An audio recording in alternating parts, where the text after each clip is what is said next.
সংযুক্ত আরব আমিরাতের দুবাই দুনিয়ার নানান প্রান্তের দক্ষ পরিবারগুলোর জন্য 1,67,000 গোল্ডেন ভিসা ইস্যু করেছে।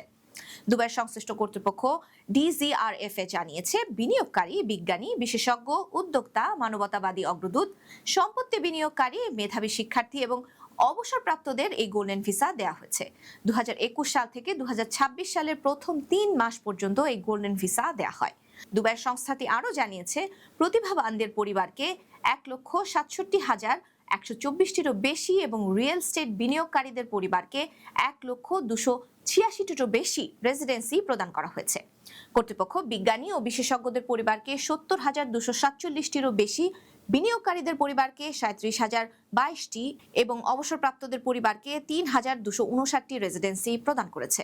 এছাড়া উদ্যোক্তা, মানবতাবাদী অগ্রদূত এবং মেধাবী শিক্ষার্থীদের হাজার হাজার অতিরিক্ত রেসিডেন্সি মঞ্জুর করা হয়।